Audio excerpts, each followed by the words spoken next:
नमस्कार दोस्तों, मैं शरण विश्नोई आप सभी का मिशन ज्ञान पर हार्दिक स्वागत और अभिनंदन करता हूं। देखिएगा, आज हम जो परिचर्चा करने जा रहे हैं आपके विराम चिन्हों के बारे में बात करेंगे। विराम चिन्ह यानी जैसे कोई वाक्य दे देता है या आपको दे देता है कि ये चिन्ह किसका है। प्रश्न सीधा सा आता है कि निम्नलिखित में कौन सा वाक्य विराम चिन्ह की दृष्टि से शुद्ध है या कौन सा अशुद्ध है, या आपको कोई पूछ लेगा कि ये किसका चिन्ह है, किस शब्द को संबोधित करने के लिए चिन्ह का प्रयोग किया जाता है, इस चिन्ह का प्रयोग कहाँ पर किया जाता है, किस लिए किया जाता है।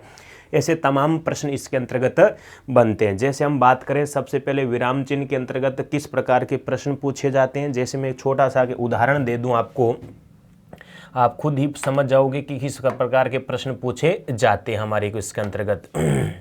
जैसे रोको मत जाने दो, रोको मत जाने दो। दूसरा वाक्य मैंने लिखा रोको मत जाने दो। दोनों एक ही वाक्य है, रोको मत जाने दो और रोको मत जाने दो। एक में तो मैंने यहां पर लिख दिया क्या, रोको रोको मत जाने दो, और दूसरा लिख दिया रोको मत जाने दो। देखो दोनों में अलग अलग है ना। ऊपर वाला कह रहा है रोको मत जाने दो, यानी जाना नहीं वहीं रुकना है। दूसरा कह रहा है रोको मत जाने दो, रोको मत जाने दो यानी छूट है उसको।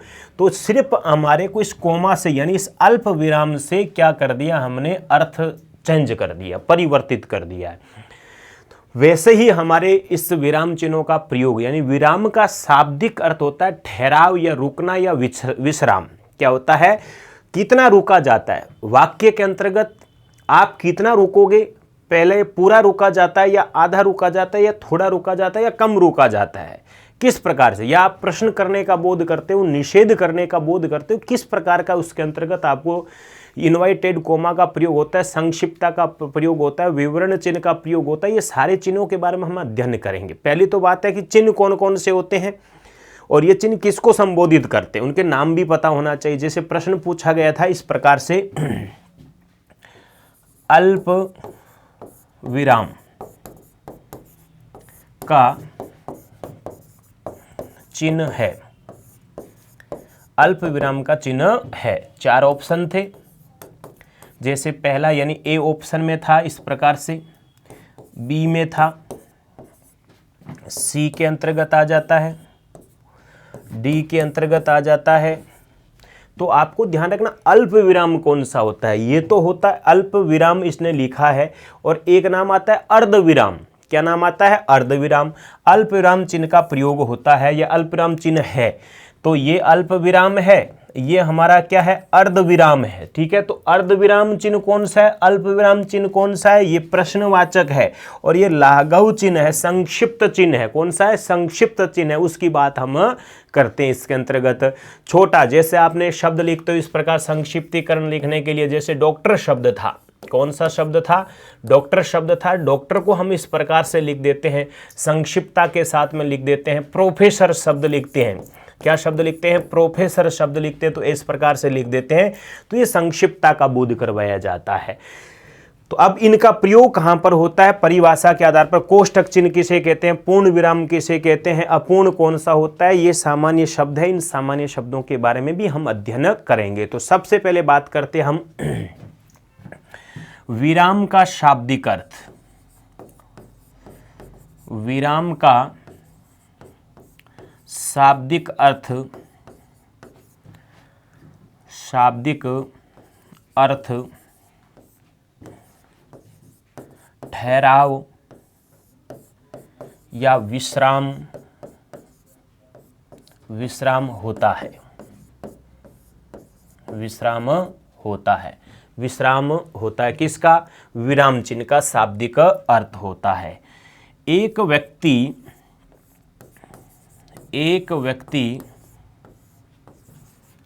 अपनी बात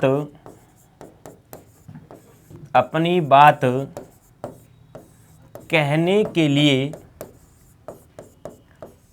के लिए उसे,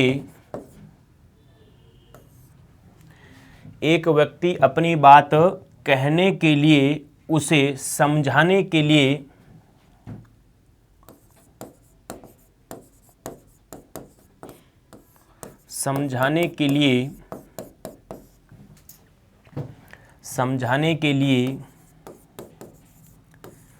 किसी कथन पर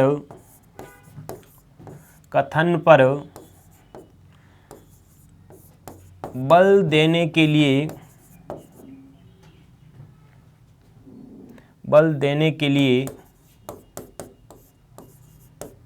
आश्चर्य आदि भावों की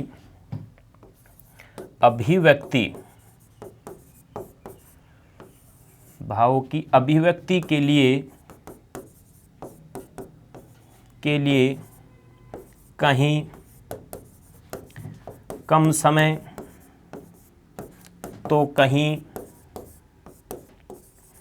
अधिक समय, कम समय तो कहीं अधिक समय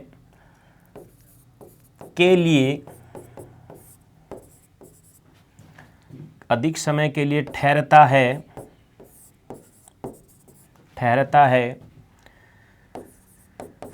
भाषा के लिखित रूप में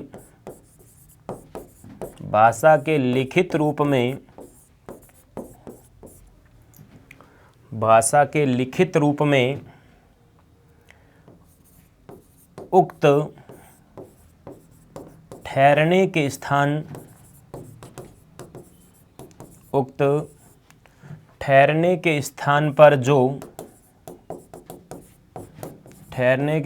पर जो निश्चित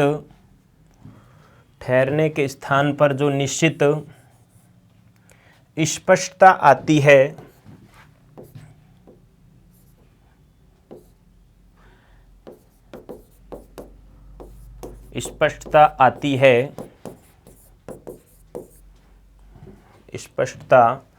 आती है, और भाव समझने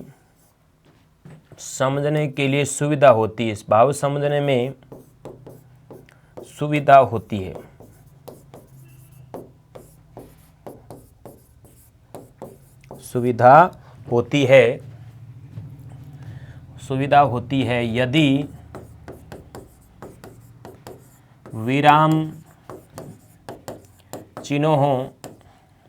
यदि विराम चिन्हों का भी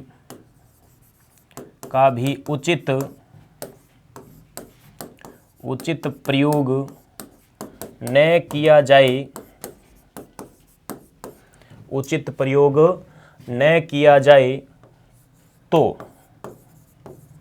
अर्थ का अनर्थ भी हो जाता है। अर्थ का अनर्थ भी हो सकता है।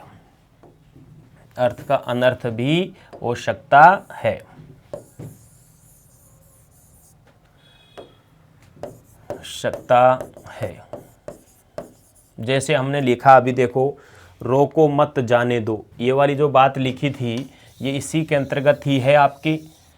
एक तो कह रहा है रोको मत जाने दो और दूसरा कह रहा है रोको मत जाने दो। तो कैसा भाव है, आप कहाँ पर रुक रहे हैं, कितना रुक रहे हैं, वो आप पर निर्भरता करती है कि कौन से भाव व्यक्त करना चाह रहे हो, उसी के आधार पर ये बात कही है। विराम का शाब्दिक अर्थ ठहराव या विश्राम होता है या रुकना होता है, और एक व्यक्ति अपनी बात को कहने के लिए, उसे समझने के लिए, किसी कथन पर बल देने के लिए आश्चर्य आदि भावों की अभिव्यक्ति के लिए कहीं कम समय तो कहीं क्या लेता है, अधिक समय के लिए ठहरता है। और भाषा के लिखित रूप में उक्त ठहराव के स्थान पर जो निश्चित स्पष्टता आती है और भाव समझने में सुविधा होती है, यदि विराम चिन्हों का भी उचित प्रयोग न किया जाए तो अर्थ का क्या हो सकता है, अनर्थ हो सकता है। अर्थ का अनर्थ भी हो सकता है। अब हम बात करते हैं हिंदी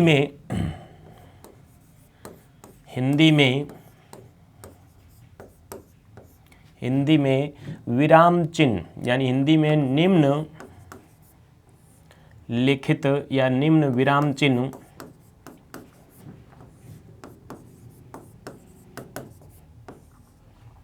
प्रयुक्त होते हैं, प्रयुक्त होते हैं, निम्न विराम चिन्ह प्रयुक्त होते हैं। जैसे विराम चिन्ह प्रयुक्त होते हैं, जैसे बात करें हम, सबसे पहला जो विराम चिन्ह आता है वो है हमारा अल्प विराम। कौन सा विराम? अल्प विराम। अल्प विराम का मतलब हो गया कोमा।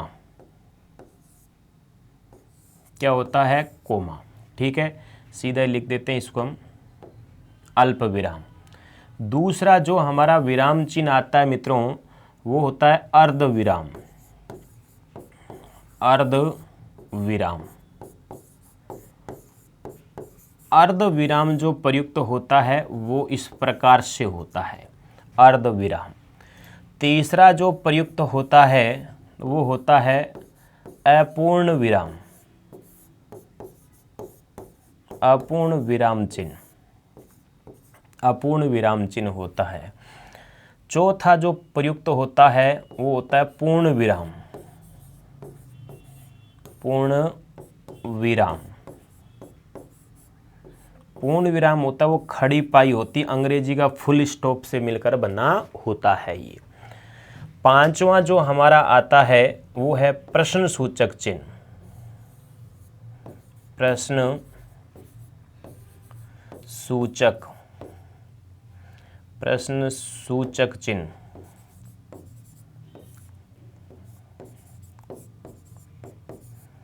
प्रश्न सूचक चिन्ह होता है ये वाला।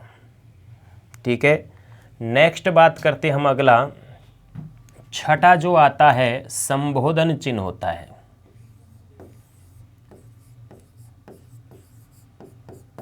संबोधन चिन्ह।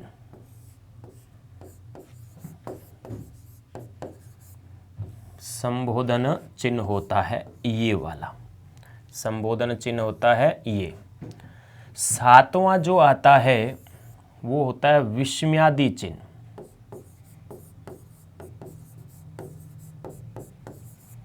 विस्मयादि चिन्ह। और विस्मयादि चिन्ह भी यही होता है, लेकिन दोनों के भाव अलग अलग होते हैं, इस बात का ध्यान रखना भाई। आठवां जो आता है हमारा अवतरण चिन्ह होता है।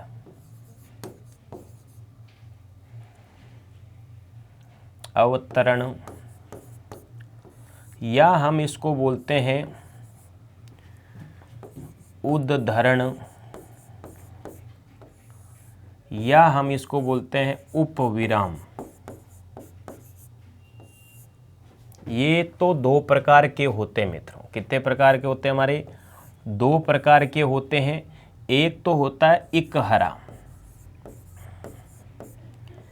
इकहरा, और दूसरा होता है दुहरा, दुहरा विराम और इकहरा विराम। कैसे होता है?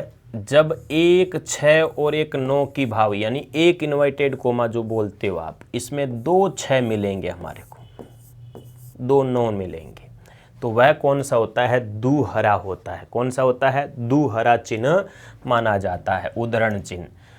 9 नंबर आता है योजक चिन्ह।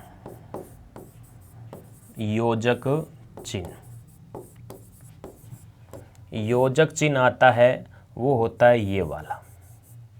ठीक है, योजक चिन्ह, जैसे माता पिता भाई बहन के बीच में आता है ना, तो वो कौन सा है? योजक चिन्ह। विलोम शब्द जो आप पढ़ते हो उनके बीच में आ जाता है। फिर आता है 10वां आता है तो निदेशक चिन्ह आता है। कौन सा चिन्ह आता है? निदेशक, निदेशक चिन्ह, निदेशक चिन्ह, ये होता है हमारा निदेशक चिन्ह। फिर 11वां आता है वो है विवरण चिन्ह। विवरण चिन्ह, विवरण चिन्ह आता है वो है ये वाला। ठीक है, विवरण चिन्ह। निदेशक, विवरण, योजक, अवतरण, विस्मयादि, संबोधन। उसके बाद में हम बात करते हैं अगला निदेशक। 12वां जो आता है वो है हंसपद। हंसपद या हम इसको कहते हैं विस्मरण चिन्ह। विस्मरण चिन्ह या इसको त्रुटि परक चिन्ह भी कहते हैं, जो हम आगे परिभाषा में पढ़ेंगे इसको। हंसपद या विस्मरण चिन्ह होता है, ये कौन सा होता है भाई? हंसपद या विस्मरण चिन्ह होता है वो होता है ये वाला। ठीक है, ये नहीं मिलता है तो ये इस प्रकार से मिलेगा आपको। नेक्स्ट आ जाता है 13 नंबर आता है, वो है हमारा संक्षेपण या हम इसको कहते हैं लाघव चिन्ह। लाघव चिन्ह के नाम से जानते हैं।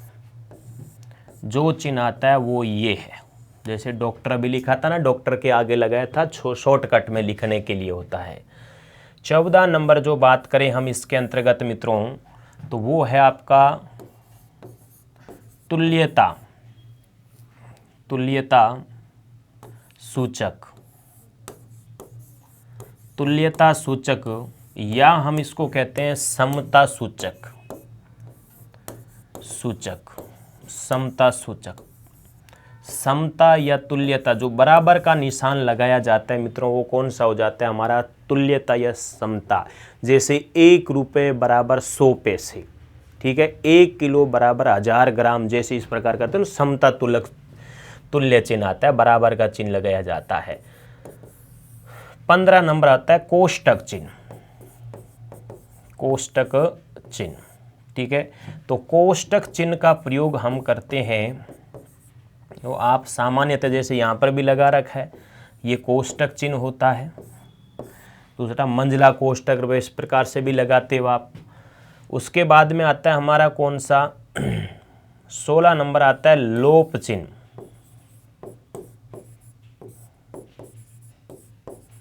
लोप चिन्ह आता है, वो आपने देखा होगा, इस प्रकार से आता है लोप चिन्ह। लोप चिन्ह जो डैश डैश डैश डैश वाला आता है ना, उस प्रकार से इनका प्रयोग किया जाता है, लोप चिन्हों का प्रयोग होता है भाई।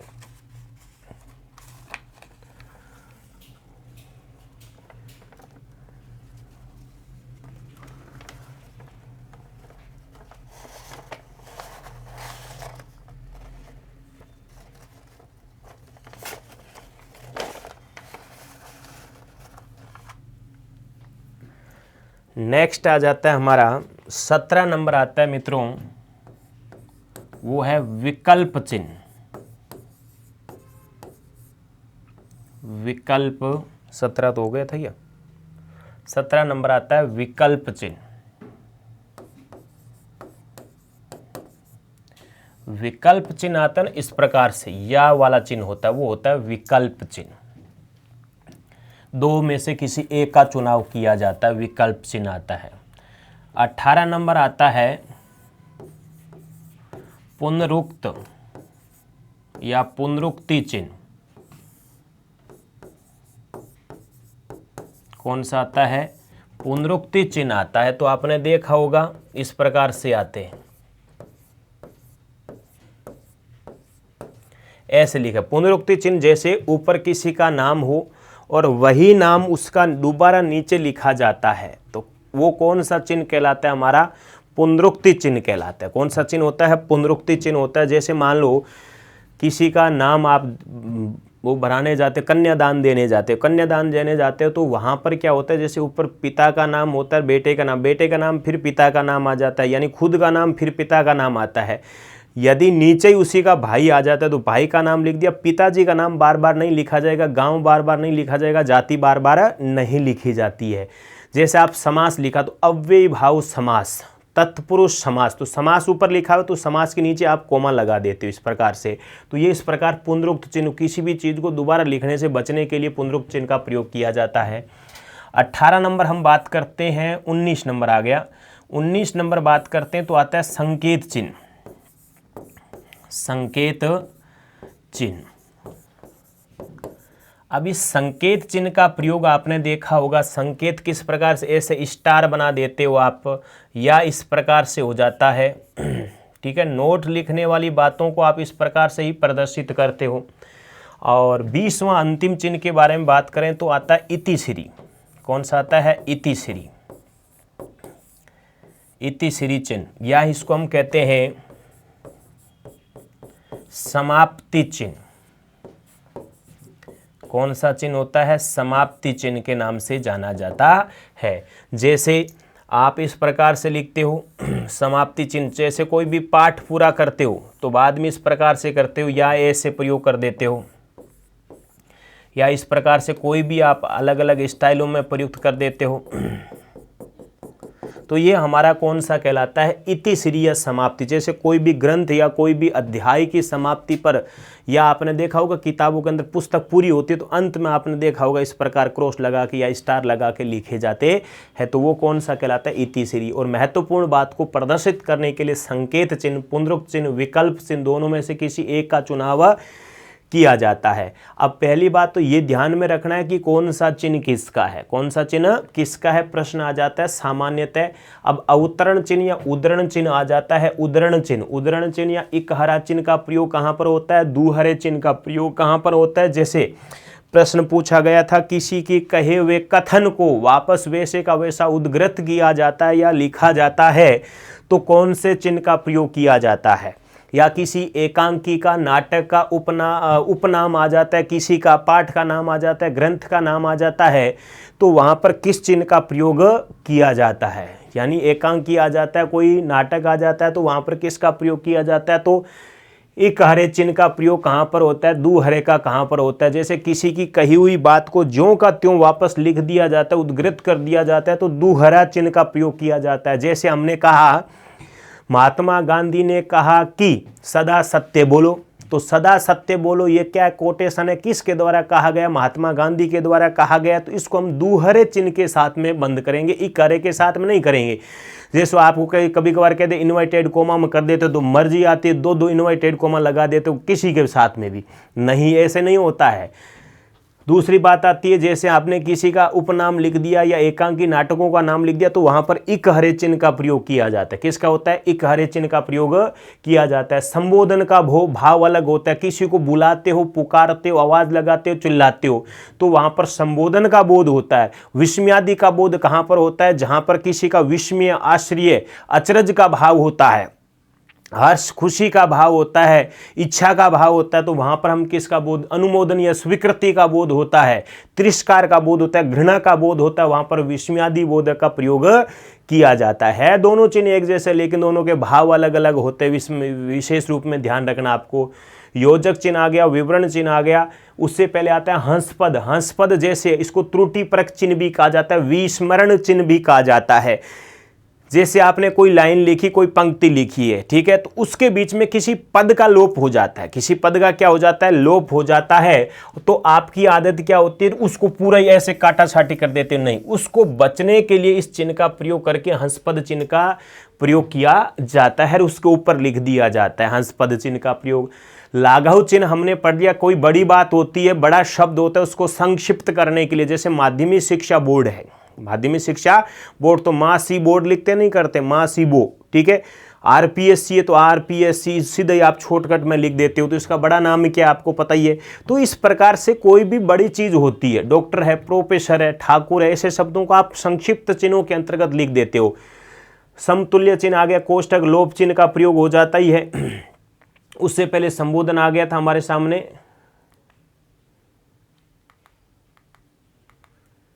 और अल्प विराम का प्रयोग, अर्ध विराम का प्रयोग, अपूर्ण विराम का प्रयोग, पूर्ण विराम का प्रयोग, प्रश्न सूचक चिन्ह का प्रयोग। ये ध्यान रख लेना आपके सामान्यतः हिंदी में कौन कौन से विराम चिन्हों का प्रयोग किया जाता है, तो वो निम्नलिखित रूप से आपके सामने अंकित कर दिए गए हैं। इनको अच्छी तरीके से पहले तो चिन्हों का नाम याद रखना मित्रों, आ चुका है प्रश्न, सीधा का सीधा प्रयोग किया गया है।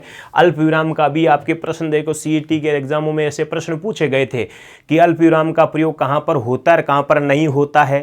दूसरा, जैसे आप दिनांक लिखते हो, मान लो दिनांक लिखते हो, सबसे बड़ी मैंने आपको पत्र लेखन में भी बताया था दिनांक कैसे लिखी जाती है, तो उस दिनांकों भी विशेषतः ध्यान रखना कि अल्प विराम का प्रयोग कहाँ पर किया जाता है। कोई उपवाक्य आ जाते हैं, उपवाक्यों को लिखने के लिए किसका प्रयोग किया जाता है, पहले तो बताओ अल्प विराम का अर्थ क्या होता है, थोड़ा रुकना होता है। क्या होता है, थोड़ा रुकना। पूर्ण विराम का मतलब होता है पूरा रुकना होता है। अर्ध विराम का मतलब होता है इनके बीच की स्थिति होती है।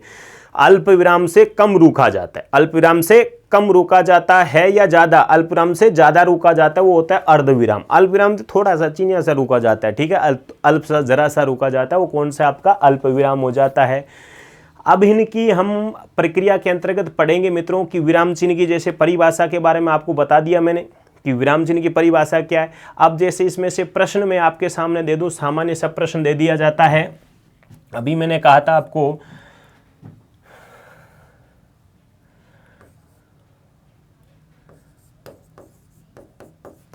संबोधन चिन्ह का प्रयोग हुआ है,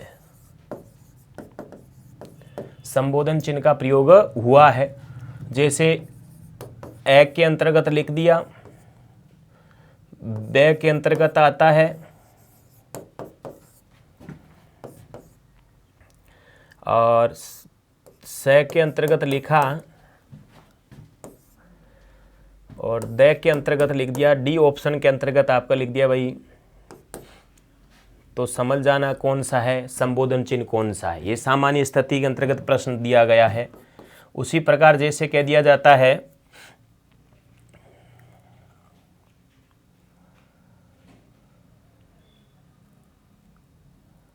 कौन से विकल्प के अंतर्गत, जैसे मैंने लिख दिया आपके सामने, अरे तुम प्रथम श्रेणी से उत्तीर्ण हो गए। निम्नलिखित वाक्य में किस प्रकार की अशुद्धि है, निम्नलिखित वाक्य में किस प्रकार की अशुद्धि है। तो ध्यान रखना, अशुद्ध तो वाक्य है, लेकिन ये अशुद्ध किस प्रकार का है, इनमें से कौन सा प्रकार है। जैसे मैंने आपको विराम चिन्ह बता रखे, इन विराम चिन्हों में से कौन सा प्रकार है तो वो इसकी दृष्टि से अशुद्ध माना गया है। तो इसके अंतर्गत ध्यान में रखना है कि अरे यानी संबोधन का बोध होना चाहिए था, तब जाके ये क्या हुआ, हमारा शुद्ध हुआ। क्या हुआ, तब जाके शुद्ध प्रयोग इसके अंतर्गत किया जाता है। जैसे तुम कहाँ रहते हो, वाक्य शुद्ध है या अशुद्ध है, अशुद्ध है तो किस कारण है, शुद्ध है तो किस कारण शुद्ध है। सीधी सी बात ध्यान रखना, वाक्य अशुद्ध है। क्या है, पूर्ण विराम का प्रयोग नहीं होगा। तुम कहाँ रहते हो प्रश्न कर रहा है आपसे, तो प्रश्नवाचक चिन्ह का प्रयोग किया जाएगा। किसका प्रयोग किया जाएगा, प्रश्नवाचक चिन्ह का प्रयोग किया जाएगा, तब जाके ये वाक्य हमारा क्या रहेगा भाई, शुद्ध होगा। ठीक है। उसी प्रकार जैसे मैंने आपसे लिख दिया राम श्याम मोहन सोहन पढ़ते हैं, या कह दिया पुस्तक पढ़ते हैं, पुस्तक पढ़ते हैं। ये वाक्य लिखा हुआ है, राम श्याम मोहन सोहन पुस्तक पढ़ते हैं। वाक्य शुद्ध है या अशुद्ध है, बताओ भाई। साधारण सा प्रश्न है, आपको इसमें बताना है। आप पुस्तक पढ़ते हैं,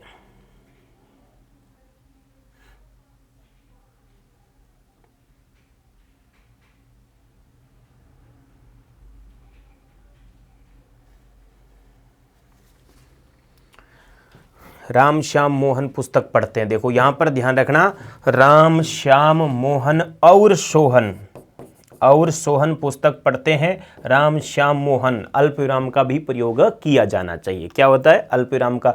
जब समान शब्दों का प्रयोग होता है तो वहां पर किसका प्रयोग किया जाता है, अल्प विराम का प्रयोग किया जाता है। यानी समान भाव देने वाले शब्दों का प्रयोग किया जाता है तो वहां पर किसका प्रयोग किया जाता है, अल्प विराम का प्रयोग किया जाता है। नेक्स्ट बात मैंने जैसे आपसे कर दी भाई, इसके अंतर्गत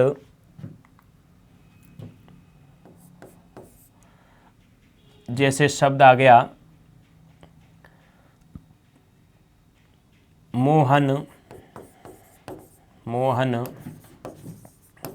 इधर आओ, मोहन इधर आओ।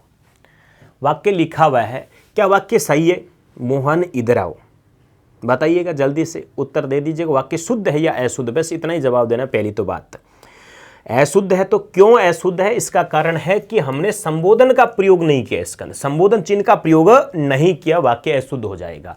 मोहन किसी को बुला रहा है, पुकार रहा है, आवाज लगा रहा है, तो वहां पर संबोधन का प्रयोग किया जाता है। और पहले वाले में कह रहे हैं उत्तीर्ण हो गया, अर्थात वहां पर आश्चर्यचकित का बोध कर रहा है, तो वहां पर विस्मयादि का प्रयोग होता है। किसका प्रयोग होता है? विस्मयादि चिन्हों का प्रयोग किया जाता है। ठीक है, तो सामान्य से बात आ जाती है कि वहां पर कौन सा चिन्ह का प्रयोग किया जाएगा? हमारे का दू हरे चिन्ह का प्रयोग किया जाएगा। भाई कौन से चिन्ह का प्रयोग होगा? दू हरे चिन्हों का प्रयोग किया जाएगा। नेक्स्ट बात करते हैं,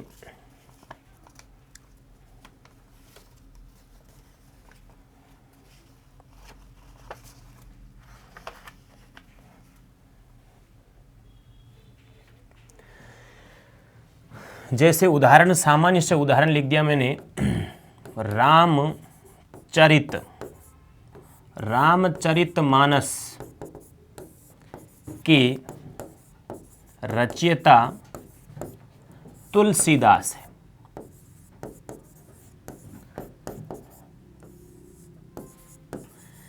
पहले तो बताओ, ये जो तुलसीदास शब्द लिखा हुआ है, ये सही है या गलत है?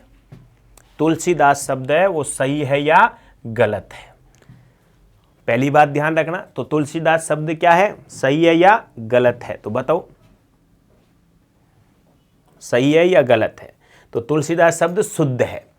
फिर बताओ इसके अंतर्गत कि यह वाक्य शुद्ध है या अशुद्ध है? शुद्ध है या अशुद्ध है? तो ये अशुद्ध वाक्य है, क्योंकि रामचरितमानस किसी का, मैंने कहा ना, पुस्तक का नाम आ जाता है, ग्रंथ का नाम आ जाता है, पत्र पत्रिकाओं के नाम आ जाते हैं, उपनाम आ जाते हैं, एकांकी आ जाता है, नाटक आ जाता है, तो वहां पर इक हरे चिन्ह का प्रयोग किया जाता है। कौन चिन्ह का प्रयोग होता है? इक हरे चिन्ह का प्रयोग होता है। तो अब ये वाक्य आपका क्या होगा? आपका शुद्ध वाक्य माना जाएगा मित्रों। नेक्स्ट आ जाता है, जैसे महावीर ने कहा अहिंसा, महावीर ने कहा अहिंसा परमो धर्म, अहिंसा परमो धर्म। क्या ये वाक्य सही है? अब बताना है आपको, क्या वाक्य सही है? महावीर ने कहा अहिंसा परमो धर्म। बताओ भाई, ये वाक्य अशुद्ध है। महावीर ने कहा कि, तो कोई बात नहीं, हम इसकी जगह क्या लगा देंगे भाई? अल्पविराम लगा दिया। अब मैंने कहा था कि जब किसी के कही हुई बात को वापस, कोटेशन को वापस ज्यों का त्यों लिखा जाता है, तो वहां पर दू हरे चिन्ह का प्रयोग किया जाता है। कौन से हरे का प्रयोग किया जाता है? दू हरे चिन्हों का प्रयोग किया जाता है, तब जाके ये वाक्य क्या होता है? हमारा शुद्ध माना जाता है मित्रों। ठीक है, तो ये सामान्य बातें थी, इसके अंतर्गत हमने जानने पहचानने की बातें कोशिश की। एक दो उदाहरण और ले लेते हैं। जैसे बात की मैंने, मुझे आज जाना है, मुझे आज जाना है।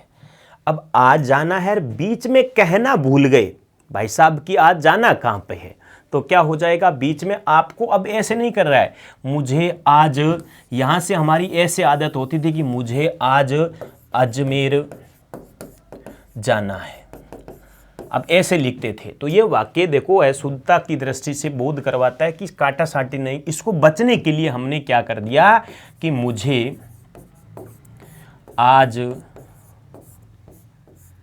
अजमेर जाना है। तो ये बीच में इस चिन्ह का प्रयोग कर दिया जाता है, इसके ऊपर लिख दिया जाता है। तो वह कौन सा हो जाता है? हमारा जिस चिन्ह को हम कहते हैं त्रुटि परक या विस्मरण चिन्ह, या जिसको हम किस नाम से जानते हैं, हंस पद के नाम से जाना जाता है मित्रों। कौन से चिन्ह के नाम से जाना जाता है? हंस पद के नाम से जाना जाता है। तो ये भी आपके इस प्रकार से टुकड़ों को आपको विशेषतः ध्यान रखना है। नेक्स्ट हम बात कर देते हैं, जैसे भारत सा भाई, और हम कह सकते हैं भरत सा भाई, यशोदा सी माता,